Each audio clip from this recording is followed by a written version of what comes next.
ये आकाशवाणी का तेजु केंद्र है।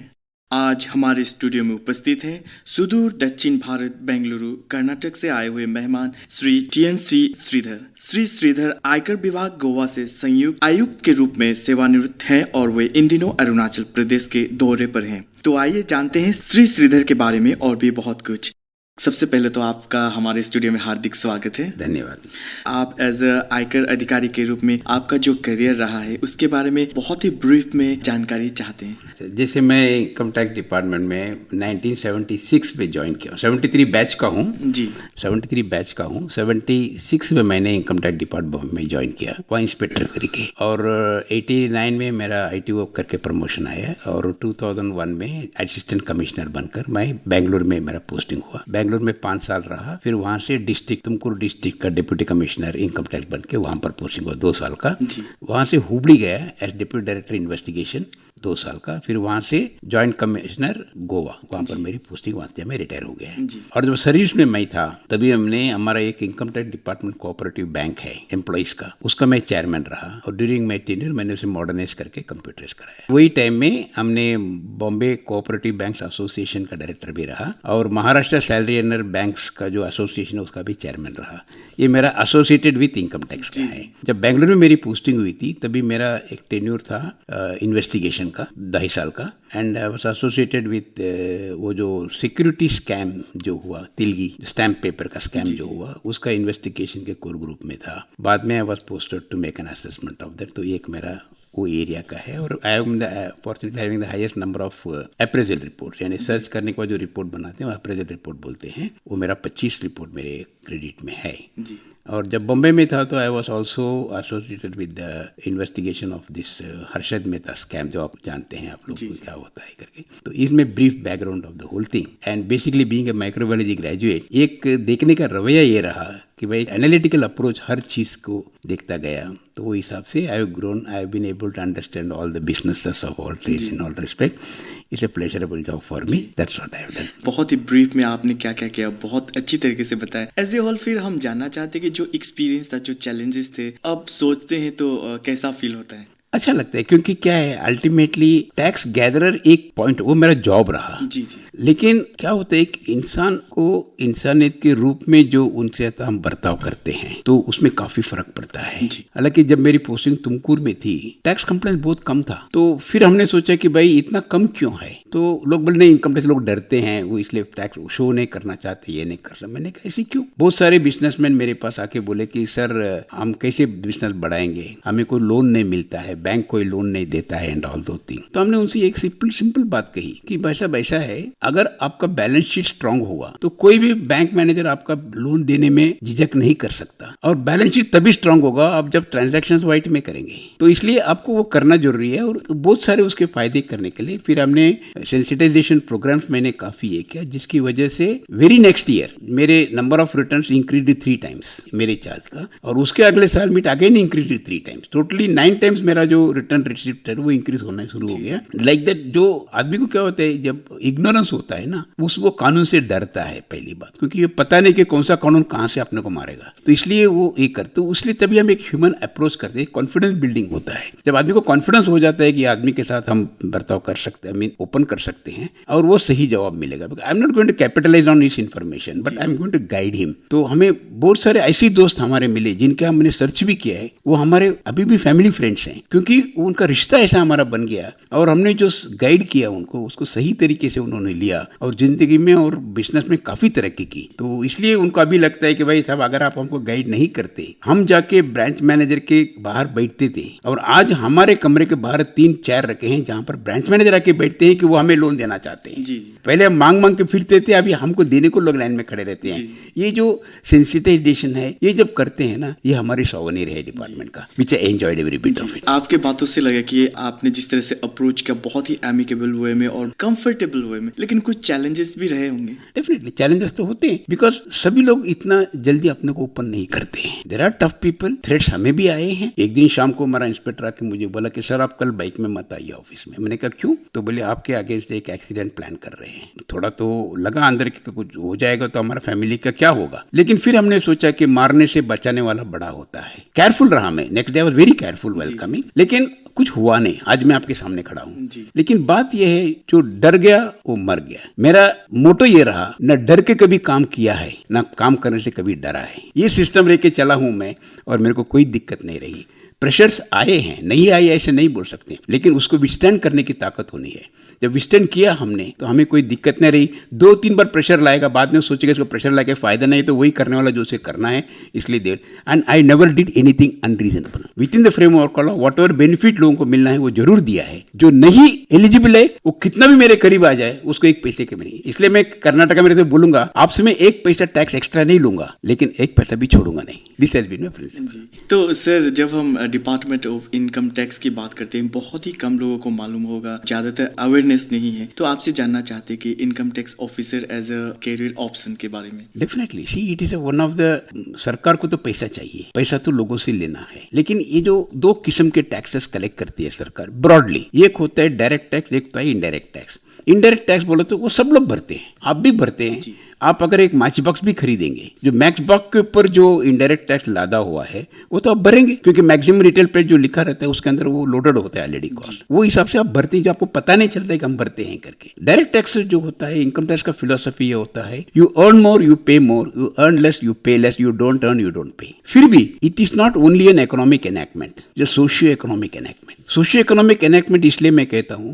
कि सोसाइटी में अगर कुछ एरिया ऐसा है जहां पर उनको बढ़ाव देना है, लाइक फॉर एग्जांपल आप अरुणाचल प्रदेश को ही ले लीजिए। Arunachal Pradesh is predominantly a tribal population, और उनको मेन स्ट्रीम में रहना है। तो ट्राइबल पॉपुलेशन की लोग जो इनकम अर्न करते हैं उसको under 1026 of the income tax act उनको एग्जम्प्ट कर रखा है, इसलिए उनको वो टैक्स नहीं भरना होता है। लेकिन उनको दूसरी जगह पे जाके वो कमाएंगे। अगर अरुणाचल प्रदेश वाला अगर दिल्ली चला जाएगा या बेंगलुरु चला जाएगा, वहां पर वो कमाएगा तो उसको टैक्स भरना पड़ेगा, लेकिन यहाँ है उसको टैक्स नहीं भरना पड़ेगा। लेकिन बाहर वाले जो यहाँ पर आके कमाएंगे उनको टैक्स भरना पड़ेगा। लेकिन बात ऐसी है कि देयर आर सिचुएशंस जो आए हैं जहां पर कि ये जो एग्जम्पशन मिलता है ना, उनको किसी ने गलत इस्तेमाल किया है, वो नहीं होना चाहिए। यानी आपको जो सहूलत मिली है वो आपको यूज करना है, वो दूसरे के लिए। जैसे कुछ कुछ जगह पे ऐसा है कि लोकल पॉपुलेशन के लिए कुछ फ्री चीज मिलती है, तो आपके उसके लिए है, आप वो लेके उसको आप बेचेंगे तो उसका प्रिंसिपल पे एक्सेप्ट नहीं होता है। ये चीज लोगों को समझना जरूरी है। नथिंग कम्स फ्री, कोई ना कोई उसका पैसा भरता है।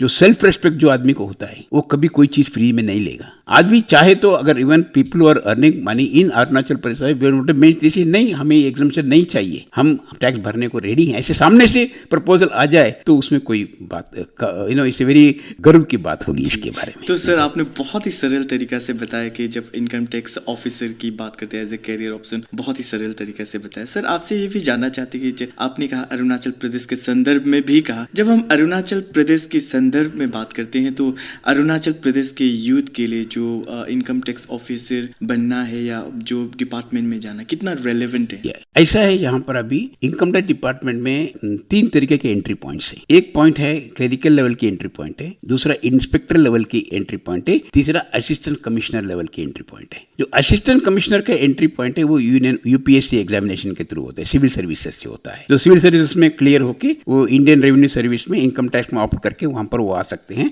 दे can raise from assistant commissioner, they can even raise to the chairman of the central board of direct taxes. Inspector करके जो ज्वाइन करते हैं, आज तक का सिचुएशन है कि some of the inspectors risen up to the rank of commissioner. और क्लेरिकल कैडर में जो ज्वाइन, क्लेरिकल या स्टेनोग्राफी लेवल में जो ज्वाइन करते हैं, they have risen to the level of additional commissioner तक वो रेज हुए हैं। Opportunities are there. लेकिन अभी ये पिछले 10 साल में ये जो फेसलेस असेसमेंट वगैरह जब हुआ है, इसमें काफी पब्लिक से कांटेक्ट का काफी रेस्ट्रिक्ट हुआ है। लेकिन अगर कोई ये समझता है कि मैं इनकम टैक्स डिपार्टमेंट ज्वाइन करूंगा और अपना खुद का एजेंडा में चलाऊंगा, उनके वेन्यूज काफी कम होते गए हैं। तो जिनको सर्व करना है, it be proud, I am proud that I was a part of income tax department. And जैसे कि हमें सरकार के जो कलेक्ट करने के लिए जो निधि है उस पर हम सहभागी हैं। I have not stopped serving the income tax department after my retirement. After retirement मैंने LLB कोर्स किया, एडवोकेट बना। एडवोकेट बनने के बाद मुझे as a standing counsel income tax department के केस को हाई कोर्ट के सामने पेश करने का मौका भी मुझे गया 3 साल का। और आज as of now I am nominated government of India as member of regional direct taxes advisory committee, जिधर हम ये कमेटी में ये सरकार को कुछ एडवाइस देना है टेक्निकल इश्यूज में, वो करने को हम वहाँ पर है। दिस में contribute, I am still serving the government of India on this count and I enjoy it. तो सर ये तो बहुत ही गर्व की बात है, लेकिन आज की यूथ की जब बात करें तो बिसाइड्स इनकम टैक्स डिपार्टमेंट का और क्या क्या कैरियर ऑप्शंस हो सकते हैं? There are lot of options open for youth, तो करना क्या चाहते हैं, क्योंकि जब मैं ग्रेजुएशन किया तब हमारे सामने सिर्फ 3 ही कोर्सेस अवेलेबल थे। एक थे कॉमर्स, एक साइंस और एक आर्ट्स। सबसे इंटेलिजेंट लड़का साइंस में जाएगा, उसके बाद वाला आर्ट्स में जाएगा, अगर किधर भी नहीं मिला तो वो कॉमर्स में जाएगा। ऐसा पोजीशन वो टाइम में, आई एम टॉकिंग अबाउट 1967-68 की बात कर रहा हूँ। स्लोली फिर कॉमर्स गेन्ड पॉपुलैरिटी, फिर वो चीज से लोग आने लगे, फिर बहुत सारे वेन्यूज ओपन हो गए, नॉन कन्वेंशनल एरियाज में ओपन हो गए, क्योंकि हर चीज को ये करने में उनकी जो काबिलियत है, उनकी जो चाहत है, वो हिसाब से करने को यहाँ पर है। बहुत सारे ओपनिंग्स है। As per government department is concern, government department का एक एडवांटेज ये है, जैसे LIC बोलते हैं ना, जिंदगी के साथ भी और जिंदगी के बाद भी, वैसे सरकार takes care of me. After retirement I am given pension, और मेरे जाने के बाद मेरे फैमिली को भी पेंशन मिलेगी, यानी I am secure that my family is taken care of, I have nothing to worry. और वेरी इंपॉर्टेंट एस्पेक्ट मैं कहना चाहता हूं कि आप अपना काम सिंसियरली करोगे, उसका गलत उपयोग नहीं करेंगे, तो ऊपर वाला अपना हिसाब बराबर करता है। रिटायरमेंट होने के बाद तो आपका पगार बंद हो जाता है, पेंशन चालू हो जाता है, लेकिन वो ऐसा हिसाब करता है कि आपके पैर के नीचे कभी पानी आने को नहीं देता है। लेकिन आपने यहाँ पर गद्दारी की तो आपका ऐसा पानी का पूरा डुबा देगा आपका आफ्टर रिटायरमेंट। मैंने बहुत सारे दोस्त देखे हैं जो सरकार में रहते समय गलत काम किए, उनको आफ्टरवर्ड विद सूद के साथ उनको वापस देना पड़ा। वो होता है वैसा, इसलिए you should work sincerely, honestly and to the best of your ability. तो यूथ को मेरा यही मैसेज है कि anything that is given free, don't take it just because it is given free. आपको ये पता होना चाहिए कि भाई जब आप कोई भी चीज फ्री लेंगे, उसको आपको जरूर सोसाइटी को वापस देना पड़ेगा कोई ना कोई टाइम। एक सेल्फ रेस्पेक्ट होता है आदमी का, नहीं हम नहीं लेंगे ये चीजों को करके हमारे काबिलियत। आई गॉट मेनी फ्रेंड्स जिन्होंने रिजर्वेशन की बेनिफिट नहीं लेना चाहते थे, बोले हमको रिजर्वेशन की बेनिफिट नहीं लेना है, हम अपनी काबिलियत से ऊपर आएंगे, आने वाले है। And merit is recognisable eight many point. छोटी मोटी चीज यहाँ वहाँ हो सकते हैं, स्पोरेडिक केसेस हो सकते हैं, लेकिन उसके लिए दिल हारने का जरूरत नहीं है। देर हो सकती है लेकिन अंधेर नहीं होगी, जरूर definitely. Youth have to be strong in that. Sir आपके बातों से ही मालूम चल रहा है कि मतलब आपकी जो बातें हैं बहुत मोटिवेटेड वे में आप बात करते हैं। हमें ऑफ द रिकॉर्ड ये भी मालूम चला कि आप एक मोटिवेशनल स्पीकर भी हैं। थोड़ा I normally whenever I speak to the youth और ऐसे call it igniting the young minds, first try to understand. अभी कोई भी मुझे कोई भी बात करने के लिए बुलाते हैं, मैं 3 सवाल पूछता हूँ। नंबर 1 पूछता हूँ कि सब्जेक्ट क्या है, नंबर 2 पूछता हूँ कि ऑडियंस कौन है, और तीसरा बोलता हूँ कितना समय मुझे बात करना है। ये 3 चीज मुझे पता होना जरूरी है। अगर वो स्टूडेंट है, once I was speaking to 6th, 7th, 8th and 9th standard students of one school separately. Topic एक ही था, पावर ऑफ पर्सनालिटी, वही टॉपिक था। 6th standard students जो थे, they were just entering into the field of trying to understand what they are and all. 9th standard students they were very busy toward the 10th final exam के बारे में उनका दिमाग काफी focus था। 8th standard students yet to make up their mind, but most responsive student हमने देखा 7th standard students। तो 7th standard में जो लड़के थे, जब मेरा भाषण खत्म हुआ तो फीडबैक के लिए बुला तो लाइन लेके खड़े हो गए थे। 9th स्टैंडर्ड वालों को बुलाना पड़ा, नाम से बुलाना पड़ा। 6th वाले को तो कोई समझ भी उतनी नहीं आई थी, लेकिन 7th स्टैंडर्ड स्टूडेंट्स जो हैं they are very positive and very think. In fact एक लड़का उठ के खड़ा हो गया, मैं देश के लिए मरना चाहता हूँ, यानी वो सुन के मेरे रूम के खड़े हो गए। इट्स क्वेश्चन इज दैट ये क्ले जो है ना, वो हार्डनिंग स्टेज है 7th स्टैंडर्ड। तो इसलिए तब से उनको प्लान करना पड़ेगा कि उन्हें क्या बनना है। जरूरी नहीं कि जो बनना चाहे वो बने। मैं डॉक्टर बनना चाहता था लेकिन किसी कारण नहीं बन पाया, मैं पैरामेडिकल फील्ड में चला गया, माइक्रोबायोलॉजी करके मैं टेक्नीशियन करके काम करता था, लेकिन मेरे तकदीर में इनकम टैक्स डिपार्टमेंट आया। तो इसलिए youth should not worry about what they are going to get, but they should always have the feeling that ये मेरा रोड मैप है, ये हिसाब से मैं करना चाहूँ, वो हिसाब से जाना चाहिए। जाओ भी करो, सिंसियरली करना चाहिए। तो सर आपने तो बताया था कि आप जब ऑडियंस के आगे जब बातें करते हैं, बोलते हैं, मोटिवेशनल स्पीच देते, तो आप ध्यान में रखते हैं कि कौन कौन सी बात हो। उसमें कहा आपने कि सब्जेक्ट, ऑडियंस और टाइम के बारे में। बिसाइड्स दिस हम आपसे जानना चाहते हैं कि जब आप एक मोटिवेशनल स्पीकर हैं तो और किन किन बातों का ध्यान रखना होता है?